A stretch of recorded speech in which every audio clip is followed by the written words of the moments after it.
Hello, everyone. We want to welcome you to the next podcast of the ID My Athlete podcast. And today, we're once again, it was very exciting for us to have the opportunity to have Jordan Candelaria with us again. How are you, Jordan?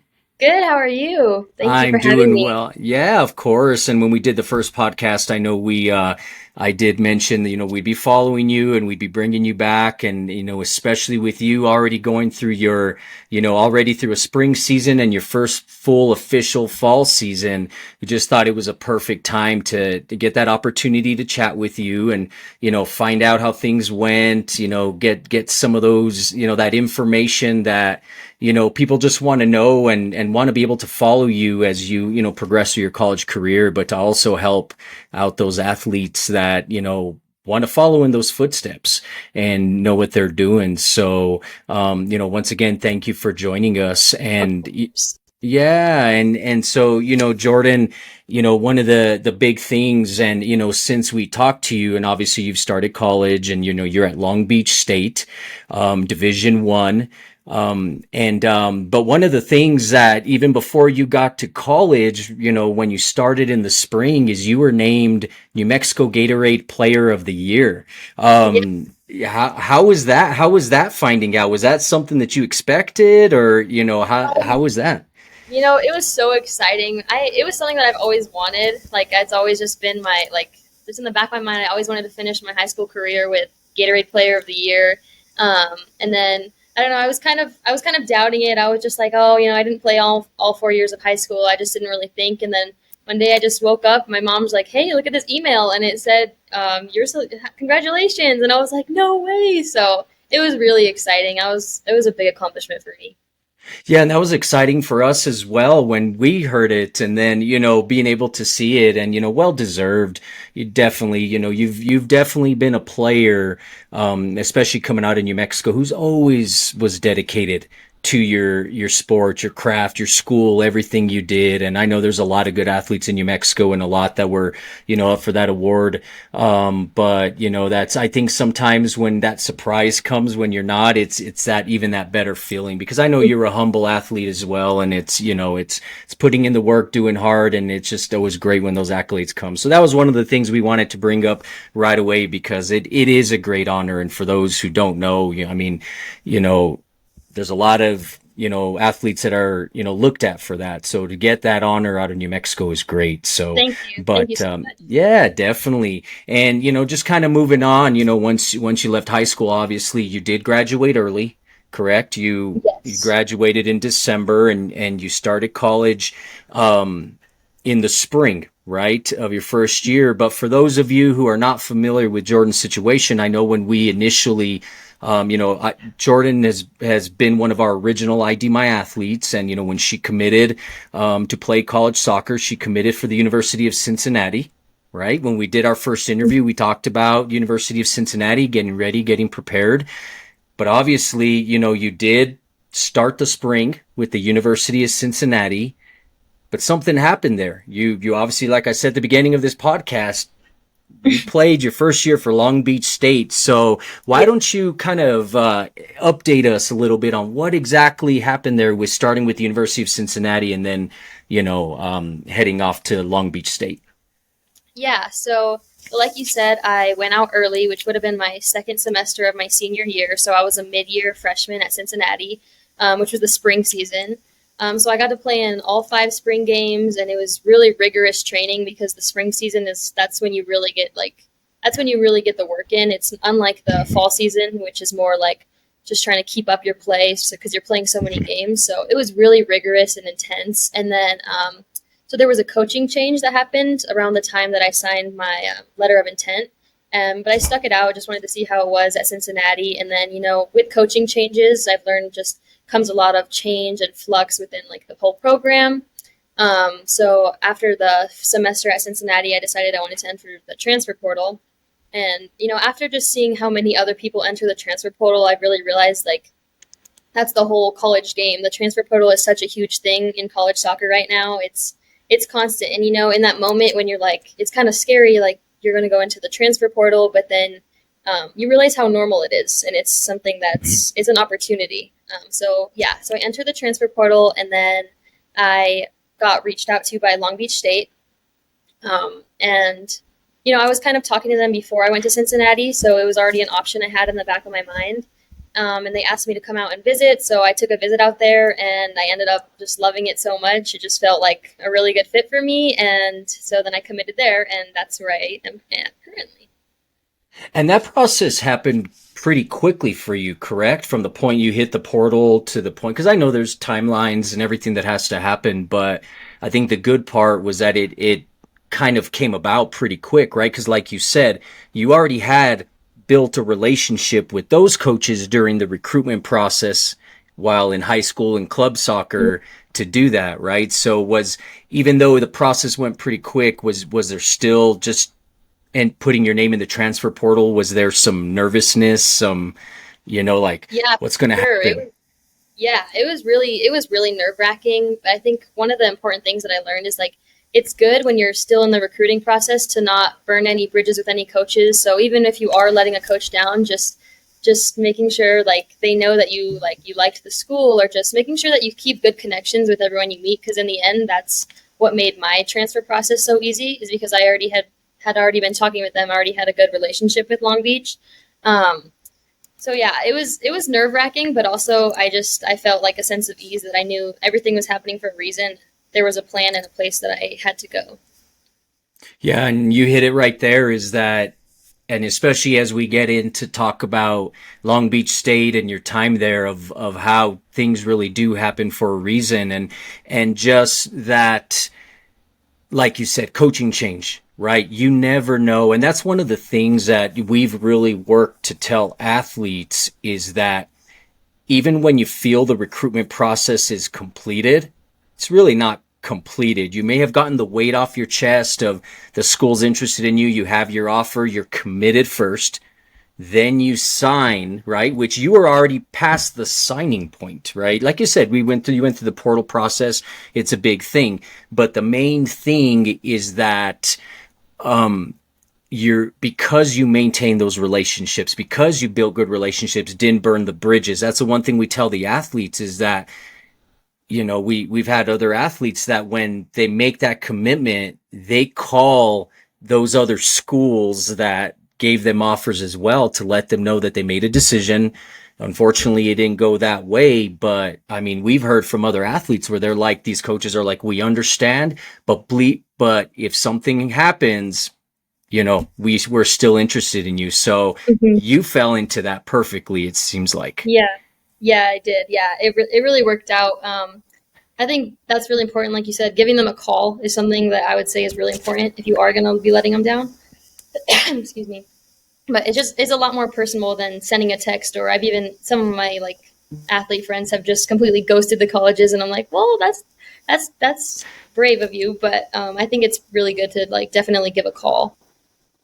And that's why we have you on here too, is you've gone through this now, you've been through it, and I think that whether it's for you, it was right off the bat after the spring that, you were put in a position to make that decision of entering the portal. But for some athletes, they go 2 years at a college before they do it. Some play 3 years and do it for their last year for whatever reasons they do it. So, aside from just your play and what it's, making sure that you don't burn those bridges. So, I appreciate you doing that because, and talking about this experience, because it's obvious that you took the bull by the horns, you went with it, you made your decision, and it worked out, like you said, for the best. And that kind of leads me into, the next phase of your journey of, Cincinnati, hit the portal, Long Beach State, is there for you. They want you start join the team. How was it making that move from, North America up, in Cincinnati? It's a little cooler, still very beautiful, very cool, to heading out west to the beach, literally the beach, right? So how was that? How was that change up for you? Well, first of all, the weather is so amazing. I definitely like the warm weather. But yeah, nothing beats the Southern California, just the environment. I think it's just a really happy environment. It's hard to be sad when you're 5 minutes from the beach. But I really like Long Beach as a whole, like the school, the whole program. I just felt like it was really a family. And when I was being recruited by them, like I think one of the biggest things that when you're looking for a college is like that they really want you and they want to invest in you. So obviously, leaving Cincinnati and then finding a coach who really did want me there and saw the potential that I had, that was something that I really liked about the school. Um, and then academically, of course, I think they have a really good academics for what I'm going for because I'm a business major. They have really good business classes, and after my semester there, I think it was really good. It was really hard and intense, but it was really good business classes.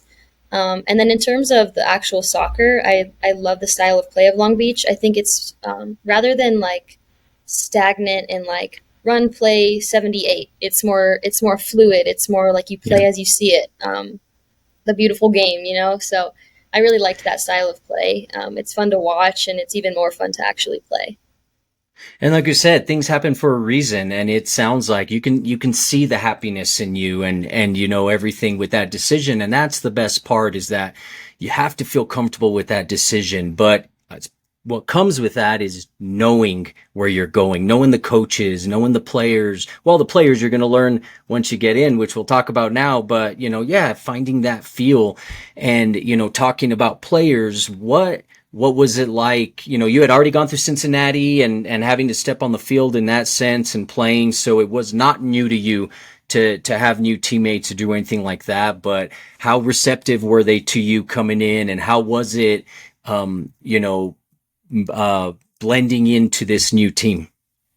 Yeah, I feel like when I just got to Long Beach, like all the teammates, everyone was just so connected. Like I said, like a family.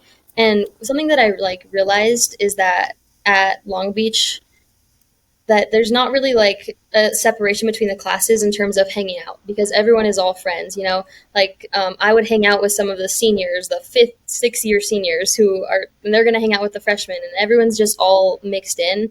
So I feel like that really it translates onto the field as well because you don't have your seniors like not wanting to pass to your freshmen or so I feel like just that in itself, that connection is like it shows on the field, it shows outside the field, and I just felt like it was a really good family environment. And that's great. And from those that we talk to who are, have been in college and playing and everything, it's always those same words that coming out: family, that feeling of knowing that you belong. And because we'd also, you know, be crazy to not think that there's also competition, correct? I mean, there's the competition of your freshmen coming in. There's, your older, your juniors, your seniors, those who've been there for a while, sometimes maybe your fifth year seniors because of COVID who have extra years. So you're the new one coming in, you're trying to fight your way and earn your way in. So you build that camaraderie. But tell us a little bit about how you as a player had to really, on top of that, balance where I need to be a good teammate, but I need to compete and earn my minutes on this team, and make travel squad and do everything that needs to be. How did you balance that, on the soccer pitch? Yeah, for sure. So I think one of the biggest things that's always been like throughout my soccer career, like no matter what level, it's just been like your friends off the field, but when you're on the field, you're competing to make not only yourself better, but to make them better. And if everyone on the team has that mindset, then you're just always going to be making each other better. And of course, as a freshman, you're going to have certain responsibilities that you have to do, and that also kind of separates it. It doesn't mean that you have to be disrespected by the seniors or you're not seen as like the same level. It just means you have to get your responsibilities. So like your freshman duties, you got to make sure you get that done, and then it earns you respect. It earns you respect from the older players and from your coaches. I think that's really important because then it also again translates to the field. Um, Yeah. so I think just making sure you have that healthy competition. For myself, it's just like everyone I play against on the field is my competition, but they're still my friend. And you hit it just because, especially going back to that word of family, that's what families do, right? You're always working to make each other better and do those things. But when you need to get that improvement, and that you're battling with each other, you're helping each other. Because if you don't do that, you're not going to get better. And, Yeah. just like we talked about before we got on here, is, I watched every game that came on, and it was so fun, because it was, whether you were on the field or you were not, it was great. I could personally see that, Long Beach State really, I mean, I have it right here. When I first saw your schedule, I'm like, this move was great for Jordan, because look at the teams you get to compete against. Not only you competing with a strong team who was looked at as one of the favorites to win the conference, but there was no shying away in how this schedule was put together by the coaches. I mean, kudos to them, because it wasn't, let's line up some easy games. Let's build our RPI and let's see where we go. And just to kind of name a few, I mean, you start off with USC, play Texas, which by far was one of the, I mean, result didn't go the way you wanted, but my gosh, you all had that game, and it was just a goal with under a minute left that, made it 4-3. But Texas 50, the first one, two, three, four, well, you ended up playing five ranked teams, but USC, Texas, BYU, Harvard, UCLA. I mean, tell me, Jordan, what was it like? I mean, your first year as a freshman, and you did play. You played 16 matches out of 20. You were on this team. You played. You were one of the main freshmen on this team. What was it like playing these schools? I mean, you probably watched them going through high school and club. Now you're on the field with them. What was it like? Mhm. Yeah, it was so crazy because I remember back in high school and I was talking to my dad and we were watching UCLA in the championship and I was just like, man, that would be so cool if I could play them. But at the time I was at Cincinnati, so it wasn't really like, not conference wise, it wasn't going to really work out. And then we were actually playing UCLA and teams like that. And it was just crazy to look back and be like, wow, like now I'm here. Now I'm the one playing against these really high level teams. And then I remember my first game, I think I went in was Texas or USC. And it was just crazy. Like my first actual college game I had to play against USC, and it was really good. The level was just, it was great. It was really fast, and it was really exciting too. And then And I that's, think oh, go ahead. one of my sorry, I think one of the game I played probably the most was against BYU, and that was just so fun. Just I felt like when you get into like your zone, you have that confidence, and even though you're playing one of the best teams in the whole country, like once you get that confidence, it just clicks, and it's so much fun when you're out there. And that's, yeah, and to me, like I said, that was so fun. Everything you just said in terms of stepping on the field with UCLA, and defending champs and everything. That's a dream come true for athletes like you to be able to do that, because with, so many D1 schools out there, having that opportunity to do that was great. And you did well out there. I mean, being a freshman once again, there's a lot of freshmen who a lot of times don't even get that opportunity to step on that field right away. And it's for one reason or another. Doesn't mean you're not successful. Doesn't mean, but, for whatever the makeup of the team is. And, that sometimes freshmen got to wait their turn till they get that opportunity. But, what was it like? I mean, I know, over those 16 matches, you played a total of 245 minutes. Some games maybe you got 5 minutes, some games maybe you got 20 to 25 minutes. There was always a mix, but being a player who is used to being on the field for 90 minutes, the majority of the time through high school, through club and everything, what was that transition like going to, I just got to be ready to step on that field? What was it like for you? How did you get yourself ready for that?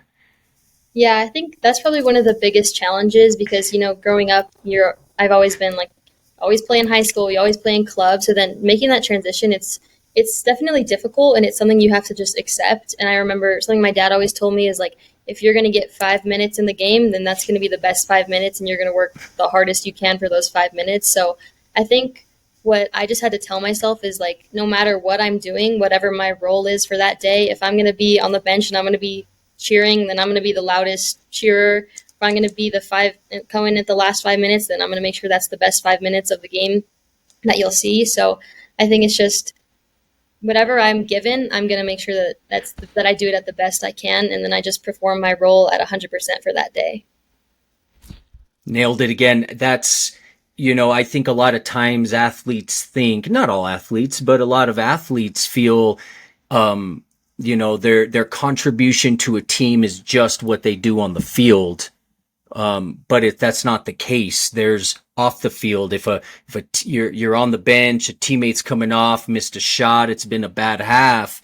You have to be that positive factor that they head back into, the sideline with, to let them know, hey, everything's okay. And then when they do well, just as they will do for you, the cheering, the clapping, and that's what I love. It really sounds like you're in a very good atmosphere. That in a team that's, doing that, because I've also heard that there's, sometimes there's teams that don't have that type of camaraderie. So, that's, that mentality of giving the best that I can for whatever amount of minutes I have.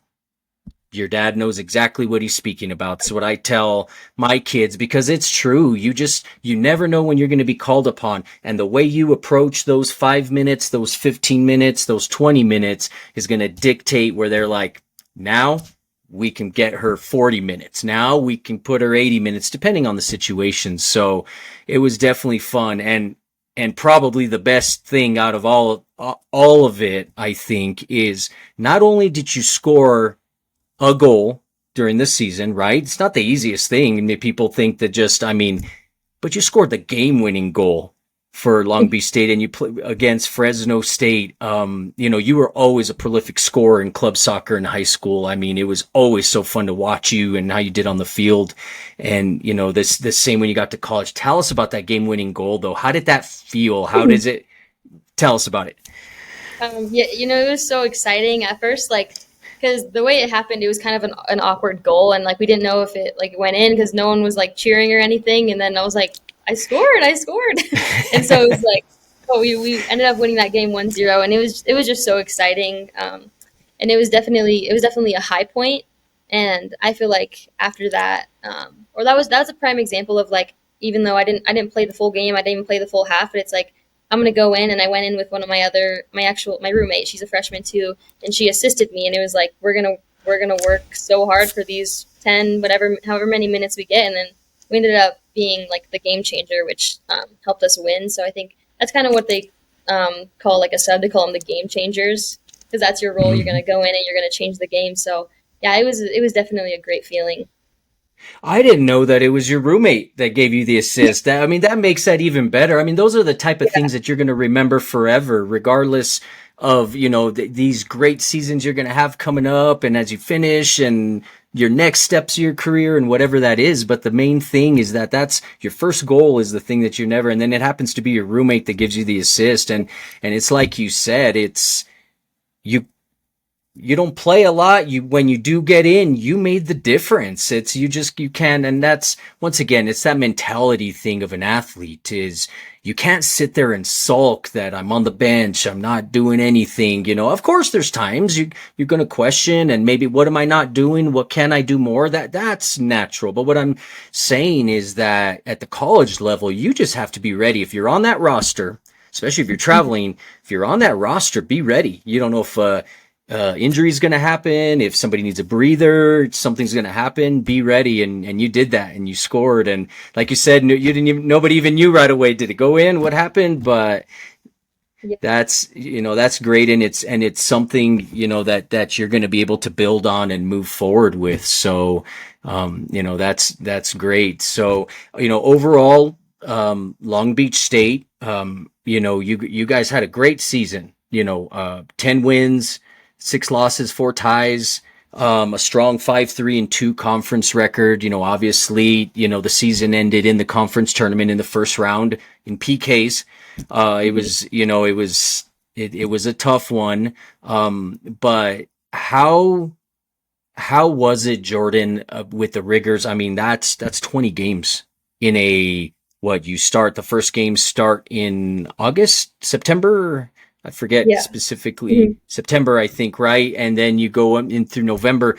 How was that 20 games? How did you keep, obviously I'm sure at Long Beach State you guys have physical programs and different things that keep you going. But how did you once again transition from, playing high school and club to getting physically ready to meet that demand of college soccer? Yeah. So in terms of getting ready for it, like beforehand, I mean, it's just staying consistent. Like every day when you like what I tell myself is when you don't want to do it, that's when you know you have to do it. So like the biggest thing is just staying consistent. You just got to keep running, keep running. One of the like requirements is that we have to pass the yo-yo beep test. You have to get 25 to be able to practice, and then like 35 is you can play in the games, and just different levels to it. So I think just coming in ready is like just one of the most important things. And then it can get a little more difficult when you're in season because you're having so many games. It's hard to that you don't want to overdo yourself like outside of the games and outside of practice. So it's like you're trying to maintain your fitness, but so that you can be ready for the game, but you're not trying to tire yourself out. So if you do go in the game, so it's just trying to find that balance, talking to your trainer, like making sure that you're just keeping your body ready without overdoing it. And then the second part of it, like that's not physical, is just like your community. I found like everyone's going through the same thing. All college athletes, they're all feeling this right now. When you feel tired, you're not the only one. So you always have your teammates and your friends, and that's one of the biggest things that like I feel like I just always had support. So those days where I'm really tired, it's just like that's my teammate getting me up and being like, "Come on, we got to go." So I think that's definitely the second part of it.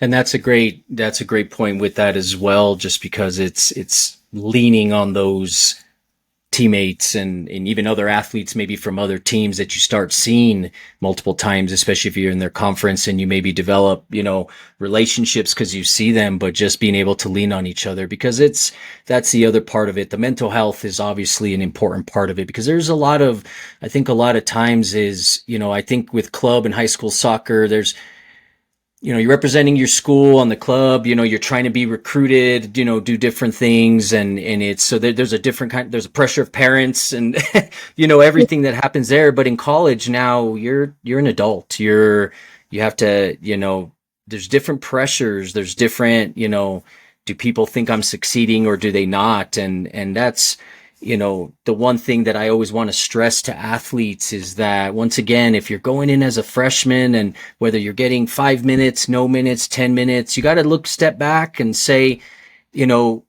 why am I getting that? And is there a reason? And is it a part of my role right now? And when I come in, I fill that role, or is there something else? But don't be down on that. Don't quit. There's a reason you're there. There's a reason you got there, and keep doing that. And, it sounds like that's happening for you. And as you kind of move on, Jordan, obviously you finished your first fall season. It's the holidays, which Happy New Year, by the way. I should have started off by saying that. But now that you'll head into another spring now, you'll get a full spring. Like you said, it's time to get back to work. The season was, going through. What are you looking to do this spring? What are areas of your game that you feel you can improve on, that things that are going to get you on the field more, and just like, what are those things you're looking to really build on now in the spring?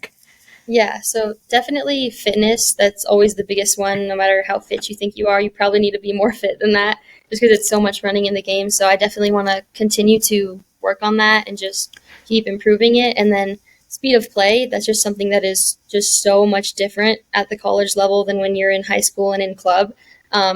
And it's kind of hard to find that, especially if you live in a place where there's not many opportunities to play. So just getting out, even playing with boys or anyone who like that speed of play is something that I need to work on personally. Just getting used to it, because you have when you could take 5 touches in a club game, now you have 1 or 2 in the college game. So it's just, I think that's probably the biggest part of it, because you can always have a certain amount of skill, but you need to have that game readiness to be able to play quickly and know when you need to play quickly. So definitely just getting in more games and playing with high-level players so that I can be able to play quicker. Yeah, and speed of play, like you said, I think that's the biggest, because I can't even fathom, like you said, you're coming in from high school, 18 years old, everything's new, you're taking classes. You mentioned this earlier. The classes aren't any easier. They're a little more tougher now. You're on the road, you're traveling, you're doing everything, but it's just that being on that field with girls who are young women, sometimes 22, 23 years old, physical, I would assume. So that speed of play, what was it that you kind of did throughout the season that you think kind of helped you get adjusted to the game in terms of physicality and the speed of play? Like you said, it's stuff that you're going to continue to work on, but how did you on the fly really work to adjust your game to that? I think definitely take having to take less touches because one of my big things, like I like to hold on to the ball, I like to dribble, but I realized quickly that you can't do that at this level. So it has to be like give it and get it back, or just take a lot less touches because that's just how it has to be at this level. And if you're going to be dribbling, then it has to be at speed and just so I would say the way that I just got used to it is just realizing like off the bat that I can't take this many touches now, and I have to try and get rid of it quicker so that I can get it back. A lot more movement. So yeah, I'd say that. So yeah, and that's exactly it. Is that right away you're going to have to adapt as best as you can, and then just kind of move forward from there. And it definitely, the great thing is that there's always something to work on. Nobody's perfect. Not even people at the pro level are always perfect. So there's always things to be able to work on. And so so you'll head back to the beach, right? Literally and figuratively. So you'll head back there. You'll enjoy your spring. I think we were talking about earlier as well is, when the spring season concludes and school concludes, you'll have that opportunity. I think I did see on social media that you will be playing with, Women's Professional Soccer League team, in California, correct? Over the summer. How did that come about in terms of, being able to get that opportunity? And why is that going to be beneficial to you in your game? Yeah, so definitely going back to the speed of play thing, just I realized that like that's something that I really want to work on, and it's kind of hard to find that here in Albuquerque. There's just not that many. I mean, there's players, but it's just hard to get a good team together where you're trying to find that level of competition. So after the season, I decided that it wasn't enough just to stay here. So I would talk to some of my teammates because most of my teammates they all play on these WPSL teams and summer league teams. So I talked to some of them, and they told me what club or what team they played for, and then I just reached out to one of the coaches and asked if he could watch some of my film, and then he said that they'd like to have me, so that's what I'll be doing in pretty much the whole summer. I'll be out there. And what I love about you, Jordan, and the one thing that I hope any athletes who are watching this, or even any parents that, make sure your athletes watch this is, if you're getting anything out of what Jordan's saying right now is that, and if you look at her mentality, is that she's always looking for the opportunities that are going to help her improve her game. One thing that stood out to me that you just said is that you sent them film. You wanted them to see that you're a player that could, play this. Cause I mean, looking at some of the girls that are going to join you on that team over the summer, I mean, you're looking at girls from UCLA and some great California schools there. I mean, California has always been known as a powerhouse soccer state. So it's such a great opportunity. But the thing is that as a college athlete, you can't rest on your laurels. You literally cannot just feel, especially when you're dominating, when you're in New Mexico, you're the best player on your team, one of the best players on your team, and you're doing things, is that it's the game change. The game's a game, but I'm just talking about the game changes in terms of, wow, now I'm competing every single day, literally. And I'm just, I need to keep my spot on this team. They're always, and this is something I'd love to visit with you down the road again, is that, there's things we can talk about as how is it when school's got to recruit. They're always trying to, find a replacement, right? Because that's how teams get better and stuff. So, like I said, I won't bring that up now, but that's just something that's always, in the back of people's heads. And I love Jordan. You're such a great role model in the sense of knowing what you want to do, knowing what it takes to get there. And that's the main thing that I, want to make sure that I point out in this podcast, because I want people to know that you're one of those special athletes that you want to know what it takes to get there. Look at what Jordan Candelaria is doing. It's a great, way. And, follow Jordan on Twitter and her social media, just, follow her. It's a great thing. One of the things I'll finish up with, Jordan, with you is, we're talking about other athletes as well, right? And them knowing what is probably some of the biggest advice that you would give a young athlete, whether it's male or female? I know it's different with the sports, but I mean, just in general, what are the being in there for a spring and a fall, going through a season? What's some advice that you give these young athletes who are, hey, I want to play D1, I want to play the next level? What's your advice to them? I would say that like if they're still in the recruiting process or things just might not be going their way, just to stay patient because everyone has a different path. Um, and that not everyone's journey looks the same. So you may feel like you're not getting recruited right away, but it may just be that your time is still coming. And you also have to realize that if college soccer is something that you really want to do, it requires sacrifice. Like you're going to have to give up sometimes staying with your family or hanging out with your friends, and it requires sacrifice, but you also get a lot out of it. You make so many friends, you get to travel and experience new things, but you just have to be willing to work for it. Um, but definitely just know that everything works out and everything happens for a reason, and just control the things that you can control, and then everything else will fall into place because that's eventually that's all you can do is control what you can control. That's great advice, and just be ready to work, right? That's probably in all facets be ready to work. That's the biggest thing. Well, Jordan, well, once again, we truly appreciate your time, and we know that, when do you head back to I head school? back the 19th. The 19th. So you still have a Yep. little more time with your family. So Yep.